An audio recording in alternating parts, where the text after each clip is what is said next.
దేవునికి మహిమ ఘనత ప్రభావంలో కలుగునగాక. మరొక ఉదయకాల సమయము, మెల్కొల్పు ప్రార్థన సహవాసము దేవుని యొక్క కృపను బట్టి మనము పొందుకుంటూ ఉన్నాం.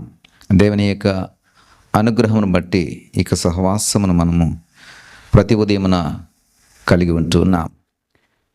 ఈ వాక్యము ద్వారా, పరిచర్య ద్వారా, మెల్కొల్పు ప్రార్థన ద్వారా మనము మేల్కొల్పబడుతూ మరి చక్కటి దైవిక జీవితాన్ని నిర్మించుకుంటున్నామని నమ్ముచూ ఉన్నాను. ప్రియ సహోదరుడా, సహోదరి, ఎందుకంటే క్రీస్తు యేసు ప్రభువారు దేవుని యొక్క సన్నిధి ఎప్పుడు కూడా మన యొక్క గృహాల్లో ఉండాలి, మన యొక్క జీవితాల్లో ఉండాలి, మన యొక్క బ్రతుకుల్లో ఉండాలి, మన యొక్క జీవన విధానంలో ఉండాలి, మన మాటల్లో ఉండాలి, ఆలోచనలో ఉండాలి, తలంపులలో ఉండాలి. ప్రియ సహోదరుడా, సహోదరి, లూకా సువార్త 2వ అధ్యాయం 10వ వచనంలో ప్రజలందరికీ కలగబోవు మహా సంతోషకరమైన సువర్తమానము నేను మీకు తెలియచేయుచున్నానని, క్రీస్తు వారి యొక్క పుట్టుక సందర్భంలో క్రిస్మస్ సంబరాలు జరుపుకుంటున్నటువంటి ఈ క్రిస్మస్ దినాలలో మరి ప్రకటన చేయబడినటువంటి మాట జ్ఞాపకం చేస్తున్నా. ఇది మహా సంతోషకరమైనటువంటి సువార్తమానం అటండి ప్రజలందరికీ కూడా. ఏమిటి మహా సంతోషకరమైన సువార్తమానం అంటే? క్రీస్తు యొక్క పుట్టుక, క్రీస్తు యొక్క ఆగమనం, క్రీస్తు యొక్క మరి జననం అనేది ఇది ఆనాడు జరిగినటువంటి ఒక అద్భుతంగా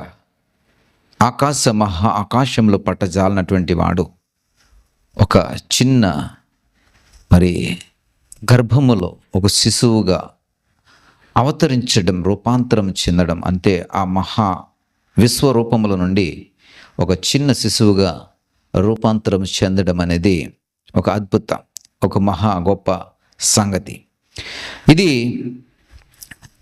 మహా సంతోషకరమైనటువంటి సువర్తమానం ప్రజలందరికీ కూడా, నీకు, నాకు, మనందరికీ కూడా. మరి ఈ సువర్తమానమును బట్టి దూతలు అంటూ ఉన్నారు ఏమిటంటే, రక్షకుడు పుట్టి ఉన్నాడు మనల్ని రక్షించటానికి, కాపాడడానికి, మన శత్రువు నుండి, మన విరోధి నుండి మనల్ని విడిపించటానికి. ప్రియ సహోదరుడా, ఈ శత్రువుల యొక్క తంత్రములన్నిటి నుండి కూడా మనల్ని రక్షించటానికి మరి రక్షకుడు పుట్టి ఉన్నాడని దేవత సెలవిస్తూ ఉన్నాడు. ఈ రక్షకుడు మన జీవితంలో కూడా ఉదయించాలని నేను ఆశపడుతున్నాను. మరి ప్రజలందరికీ మరి సంతోషకరమైన సువర్తమానమని దూత ప్రకటిస్తూ ఉండగా,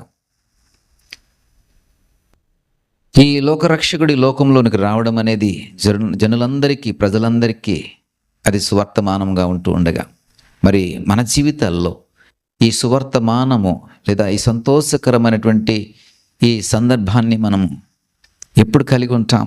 ఆలోచన చేయండి. క్రీస్తు వారు 2000 సంవత్సరాల క్రితం పుట్టినటువంటి సందర్భాన్ని జ్ఞాపం చేసుకుంటున్నా, లేకుంటే ప్రతిరోజు ఆయనని మన జీవితాల్లో ఉదయింపచేస్తూ, మన బ్రతుకుల్లో ఉదయింపచేస్తూ, మన కుటుంబాల్లో ఉదయింపచేస్తూ, ప్రతినిత్యము ఈ రక్షణను మనము అనుభవిస్తూ, ప్రతినిత్యము ఈ రక్షణకు చేరువుగా ఉంటూ ఆయనలో ఆనందించటమా? ప్రియ సహోదరుడా, ఒకసారి ఆలోచన చేయి. నీ శత్రువు మీద నీకు విజయం ఇవ్వడానికి ఆయన లోకంలోకి వచ్చి ఉన్నాడని. అంటే శత్రువు యొక్క, విరోధి యొక్క లక్షణాలు ఏమిటండి? శత్రువు యొక్క లక్షణాలు తిరుగుబాటుతనం, అవిధేయత, అసూయ, కుట్ర, అబద్ధం, మరి వంచన మనస్సు, ఇంకా మరి ద్రోహపు ఆలోచన, మరి దేవుని మీదే వ్యతిరేకత చూపించటం.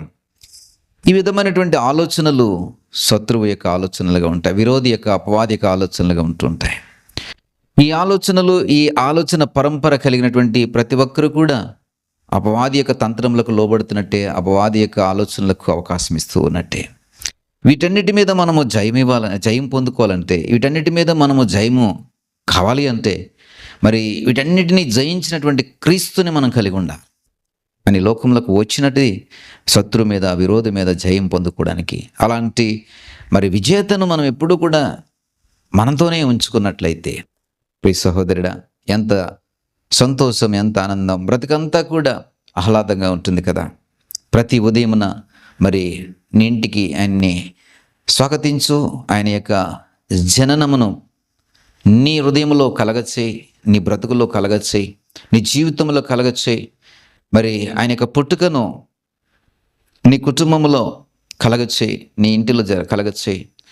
నీళ్ళెప్పుడు కూడా మరి రక్షకుడి చేత రక్షింపబడినటువంటి కుటుంబంగా ఆశీర్వదింపబడుతూ దీవింపబడుతూ ఉంటుంది కదా. మరి సత్యాన్ని ఎరిగిన వాడవాయి, సత్యాన్ని ఎరిగిన దానివాయి ప్రతి ఉదయమున దేవుని యొక్క సన్నిధిని ఆస్వాదిస్తూ, స్వాగతిస్తూ, ఆహ్వానిస్తూ, ఈ రక్షణకు చేరువుగా దగ్గరగా ఉంటూ అవాదిక తంత్రములన్నింటినీ కూడా పారతోలుతూ ఎప్పుడు కూడా విజేతగా నిలబడాలని ఆశపడుతున్నాను. ప్రియ సహోదరుడా, ఇది మొదలుకొని నువ్వు ఎప్పుడు కూడా విజేతగా ఉండాలి. ఇది మొదలుకొని ఎప్పుడు కూడా నీవు గెలిచేవాడుగా ఉండాలి. ఇది మొదలుకొని ఎప్పుడు కూడా మరి రక్షకుని సంబంధికుగాను ఉండాలి. కాబట్టి ఒక తీర్మానం చేసుకో, ప్రభా నాలో నిన్ను ఎప్పుడు కూడా ఉదయింప చేసుకుంటాను. నా జీవితంలో నిన్ను ఇదిగో ప్రభు జనింప చేసుకుంటాను. నా కుటుంబంలో ఇదిగో నైనా ఎప్పుడు కూడా నిత్యము కూడా నీ పుట్టుక సంతోషాన్ని నేను కలిగి ఉంటానయ్యా ఇదిగో ప్రభా అని ఒక తీర్మానం చేసుకో. దేవుడి జీవితంలో అద్భుతమైన సంతోషాన్ని, ఆనందాన్ని, ఉల్లాసాన్ని, మహా సంతోషకరమైనటువంటి పరిస్థితులను నీకు కలగజేస్తాడు. చిన్న ప్రార్థన చేస్తాను. ప్రభా నాకు సహాయం దయచేయండి అని ఎవరైతే ప్రభా నీ సన్నిధికి వస్తున్నారో వారందరినీ కూడా మీ చేతులకు అప్పగిస్తున్నా. వారి జీవితాల్లో జనింప చేయమని, నీ యొక్క పుట్టుక, నీ యొక్క రక్షణ, నీ యొక్క వెలుగు, నీ యొక్క సంతోషం, నీ యొక్క ఆనందం వారి జీవితాల్లో జనింప చేయమని ప్రార్థన చేయించిన. ఇదిగో ప్రభు ఎవరైతే మేల్కొల్పు ప్రార్థన ద్వారా నీ వాక్యాన్ని స్వాగతిస్తున్నారో, ఆహ్వానిస్తున్నారో వారి బ్రతుకుల్లో అద్భుతమైన కార్యాలు జరిగించండి. ఈ సువార్తమానము ద్వారా వారి యొక్క జీవితాల్లో సంతోషకరమైన పరిస్థితులను, ఆనందదాయకమైనటువంటి పరిస్థితులను వారు కలిగి ఉండటకు సహాయం దయచేయండి. సమస్త మహిమ, ఘనత, ప్రభావం మీరే పొందుకున్నామని యేసు వారి నామమును బట్టి ప్రార్థించి పెట్టుకుంటూ పరమ తండ్రి, ఆమేన్.